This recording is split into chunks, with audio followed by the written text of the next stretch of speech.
आज का हमारा टॉपिक है बिटवाइज ऑपरेटर्स। बिटवाइज ऑपरेटर्स जो हैं वो ऑपरेशन परफॉर्म करते हैं इंटीजर की जो भी बाइनरी वैल्यू होती है उसके ऊपर। तो इसका सबसे पहला जो ऑपरेटर होता है वो होता है एंड, जिसके अंदर हम मल्टीप्लीकेशन का प्रोसेस कर रहे होते हैं। इसके अंदर जो डाटा मैनिपुलेशन हो रही होती है वो की जा रही होती है मल्टीप्लीकेशन के बिहाफ पर। सेकंड होता है और ऑपरेटर, जिसके अंदर हम बाइनरी नंबर्स के अंदर जो बिट वैल्यूज होती हैं उनके अंदर जो है वो हम एडिशन परफॉर्म कर रहे होते हैं। एक्सॉर जो है वो हम इस्तेमाल कर रहे होते हैं जहां पर भी हमने बिट वैल्यूज को जो है वो कंपेयर करना होता है। कि जो प्रॉपर्टी होती है वो ये होती है कि डिफरेंट वैल्यूज जब होती हैं तो आउटपुट 1 आता है, और जब सेम वैल्यूज होती हैं जैसे 1 1 0 0 तो आउटपुट जो है वो 0 आएगा उसका। नॉट ऑपरेटर जो है ये बिट को इन्वर्ट करने के लिए यूज में लाया जाता है, यानी कि जो भी वैल्यू होगी उसका उलट कर देगा ये। लेफ्ट शिफ्ट ऑपरेटर जो है वो लेफ्ट साइड से बिट्स को रीड आउट करता है। राइट शिफ्ट जो है ये राइट साइड से वैल्यूज को मैनिपुलेट करता है, या आप कह सकते हैं कि राइट साइड से जो है वो बिट्स को रीड आउट कर रहा होता है और उसके बाद फिर प्रोसेस करता है। अब हम इस बिटवाइज ऑपरेटर्स को इस्तेमाल ही क्यों करते हैं, कोई वजह तो होगी इसकी। तो इसकी एफिशिएंसी, अर्थमेटिक ऑपरेशन जो भी हम परफॉर्म कर रहे होते हैं उसके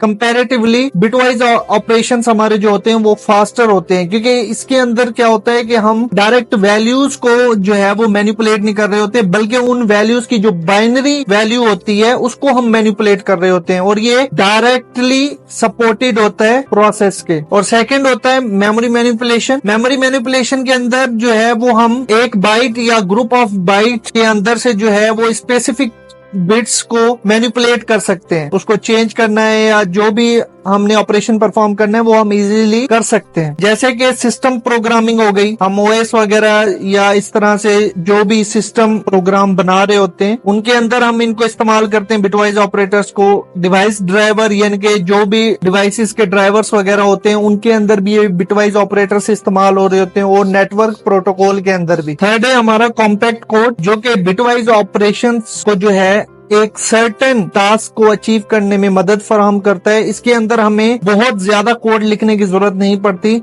स्पेसिफिक कोड के अंदर ही जो है वो हम इसको एग्जीक्यूट कर सकते हैं कंपैरेटिवली अर्थमेटिक ऑपरेशन के। अब हम इसको प्रैक्टिकली जो है वो डेव C++ के ऊपर अप्लाई करके देखते हैं कि किस तरह से हम मेमोरी मैनिपुलेट कर सकते हैं। यहाँ पर हम 3 वेरिएबल जो है वो डिक्लेयर कर लेते हैं और उनमें से 2 वेरिएबल को इनिशियलाइज करवा देते हैं। For example a equals to 7 और उसके अलावा b इक्वल्स टू 3, और तीसरा जो वेरिएबल हम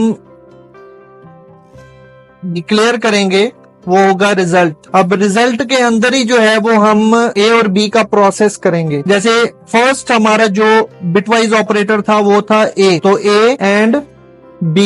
अब ये ऑपरेशन हमने परफॉर्म कर दिया। अब इसकी आउटपुट लिख देते हैं। आउटपुट इस रिजल्ट को हम शो करवा देते हैं। यहाँ पर हम कोई स्टेटमेंट भी लिख देते हैं ताकि हमें वो चीज वाजे नजर आ जाए, रिजल्ट इक्वल्स टू। तो एक दफा हम जो है वो बाइनरी नंबर को भी देख लेते हैं कि 7 का बाइनरी नंबर और 3 का बाइनरी नंबर क्या बनेगा। तो बाइनरी नंबर फाइंड आउट करने के लिए हमें ये याद रखना होता है कि उसका बेस जो है वो 2 रहेगा।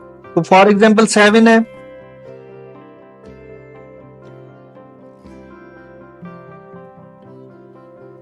तो बेस 2 रहेगा तो 2 का टेबल ही अप्लाई होगा। 2 3 6, रिमाइंडर क्या बचा इसका 1।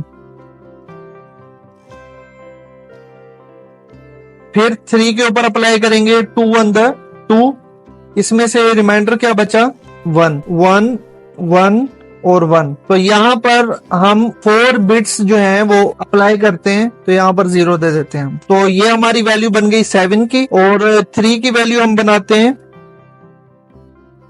2 1 2, रिमाइंडर 1। तो 3 की जो वैल्यूज हैं बाइनरी वैल्यूज वो हमारे पास आई हैं 1 1। तो अब इसके राइट साइड पर जो है 2 स्पेस एम्प्टी हैं, तो उनमें हम जो है वो 0 0 दे देंगे, 0 0 1। तो यहाँ पर जो है वो हम एक दफा बाइनरी नंबर लिख देते हैं। 7 का है 0 1 1 और 0 0 1 1। तो एंड ऑपरेटर के अंदर जो है तो 0 1 1 1 7 का बाइनरी नंबर है और 0 0 1 1 3 का। तो इसके अंदर जो है वो हम क्या करेंगे एंड ऑपरेटर के अंदर, तो यहाँ पर हम लिख देते हैं 0 1 1 1 और यहाँ पर हम कर देते हैं 0 0 1 1। और एंड ऑपरेटर में मल्टीप्लीकेशन का प्रोसेस होता है, तो 1 1 ज़ 1, 1 1 ज़ 1, 1 0 ज़ 0, 0 0 ज़ 0। अब इसमें हमें इसको डेसिमल में चेंज करने की वैसे जरूरत तो नहीं है, क्योंकि हमें पता है कि ये वैल्यू किसकी है, ये है 3 की। तो आउटपुट क्या आएगा, 3 आएगा। तो यहाँ पर आप देख सकते हैं कि आउटपुट क्या है हमारा, 3। तो इसके बाद है और ऑपरेटर। तो और ऑपरेटर के अंदर क्या होता है, एडिशन होती है। फॉर एग्जाम्पल 1 और 1 1 हो जाएगा,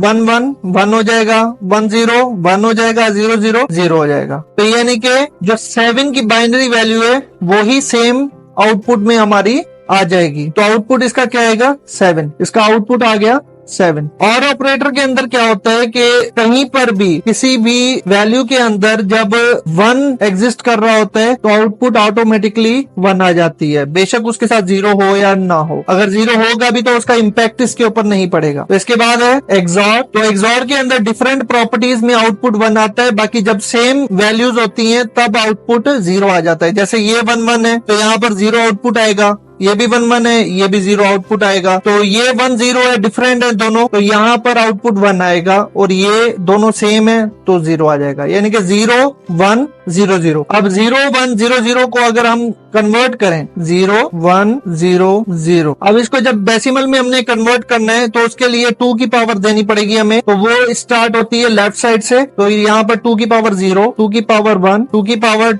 2, 2 की पावर 3। तो ये 0 वाली जो वैल्यूज हैं ये तो स्किप हो जाएंगी, बाकी ये जो 1 वाली वैल्यू है इसको हम कंसीडर करेंगे।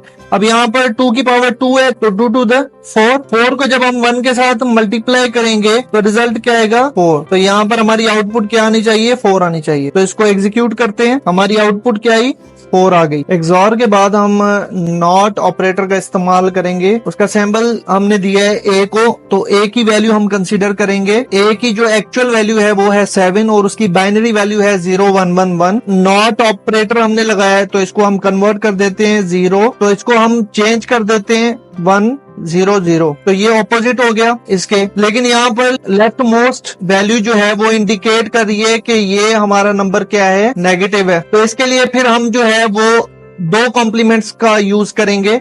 फर्स्ट कॉम्प्लीमेंट में जो है वो हम इसी वैल्यू को दोबारा चेंज कर देंगे उसकी एक्चुअल वैल्यू में। अब ये दोबारा से जो है वो 7 हो गया, और सेकंड कॉम्प्लीमेंट के अंदर जो है वो हम +1 कर देंगे। अब यहाँ पर हम एक दफा वैल्यू भी लिख देते हैं ताकि आपको अंडरस्टैंडिंग में कोई मुश्किल पेश ना आए। तो यहाँ पर हम दे देते हैं 7। पहले 7 था, वो हमने नॉट ऑपरेटर की वजह से चेंज किया, उसका उलट बना 8, लेकिन इसकी जो लेफ्ट मोस्ट वैल्यू थी वो थी 1 जो कि नेगेटिव वैल्यू थी। तो इसलिए जो है इसके अंदर 2 कॉम्प्लीमेंट्स इंक्लूड होंगे, जिसमें से फर्स्ट कॉम्प्लीमेंट में जो है वो वैल्यू, जो सेकंड वैल्यू है हमारी, वो इन्वर्ट हो जाएगी, तो 7 हमारा वापस आ जाएगा। और इसके बाद जो सेकंड कॉम्प्लीमेंट है उसमें +1 हो जाएगा, तो 7 + 1 8 हो गया, और 8 की वैल्यू क्या थी, 1 0 0। और इसके बाद जो है हमने एक्चुअल वैल्यू को अपने माइंड में रखना है जो कि ये थी। नॉट के बाद जो वैल्यू थी सेकंड, उसको हमने अपने माइंड में रखना है। तो इसमें हमारा जो लेफ्ट मोस्ट नंबर था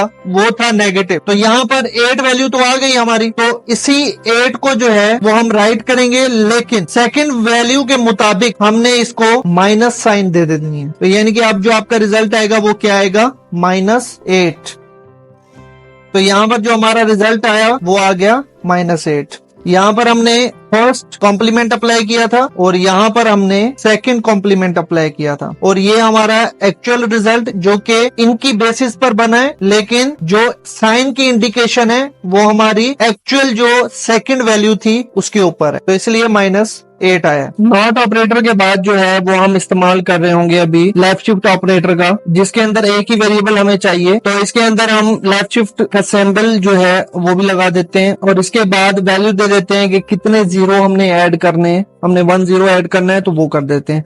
अब लेफ्ट शिफ्ट ऑपरेटर का काम क्या होता है कि ये जो बिट वैल्यू है उसको लेफ्ट टू राइट रीड करता है, यानी कि जो भी वैल्यू हम देंगे वो लेफ्ट साइड से जो है पुट करेगा। तो अब जैसे ऑलरेडी 4 बिट का एक सेट बना हुआ है हमारे पास, तो हम क्या करेंगे, यहाँ पर एक 0 देंगे जो कि लेफ्ट साइड पर होगा, क्योंकि उसने कहा है कि 1, तो इसका मतलब ये है कि लेफ्ट साइड पर एक 0 आएगा। तो अब एक 0 दे दिया, तो अब ये हो गई 5 वैल्यूज, जबकि हमारा जो पेयर सेट होता है वो 4, 8, 16 इस तरह से जो है वो बिट्स की वैल्यूज सेट होती हैं। लेकिन यहाँ पर 5 है तो 5 तो हम कंसीडर नहीं कर सकते।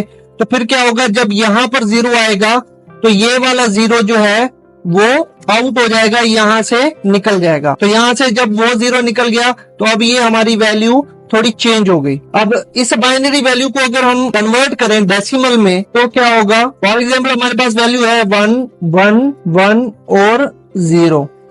तो यहाँ पर 2 की पावर 0 होगी, यहाँ पर 2 की पावर 1 और यहाँ पर 2 की पावर 2, यहाँ पर 2 की पावर 3। अब ये 0 वाला जो है ये तो स्किप हो जाएगा, क्योंकि एट द एंड जब इसने मल्टीप्लाई होना है किसी भी वैल्यू के साथ तो ये 0 कर देगा उसको, तो उसको हम कंसीडर नहीं करेंगे। बल्कि यहाँ पर 2 की पावर 1 है तो 2 की पावर 1 होगी तो 2 ही आएगा। तो 2 को जब 1 के साथ मल्टीप्लाई करेंगे तो यहाँ पर क्या आएगा 2। तो यहाँ पर प्लस की साइन भी लगा देते हैं। और उसके बाद 2 की पावर 2 है तो 2 टू द 4, 4 को जब 1 के साथ मल्टीप्लाई करेंगे तो वैल्यू 4 आएगी। प्लस चले यहाँ पर 2 की पावर है 3 तो 2 टू द 4, 4 टू द 8, 8 को जब हम 1 के साथ मल्टीप्लाई करेंगे तो वैल्यू 8 ही आएगी। तो यहाँ पर अगर इन सब को हम प्लस करें तो 8, 4, 12 और 2, 14, तो हमारी वैल्यू क्या आई 14। तो अब उसका आउटपुट भी एक दफा चल के चेक कर लेते हैं। तो यहाँ पर वैल्यू आनी चाहिए 14, ये देखें वैल्यू आ गई 14। तो इसके बाद हम जो है राइट शिफ्ट ऑपरेटर का इस्तेमाल कर लेते हैं। तो राइट शिफ्ट ऑपरेटर के अंदर क्या होगा, अब ये जो वैल्यू हमारे पास पड़ी है, अब 7 की वैल्यू हम वापस से वैसे ही लिखते हैं जैसे थी। अब 7 दिया हुआ है तो इसकी ये एक्चुअल बाइनरी वैल्यू है।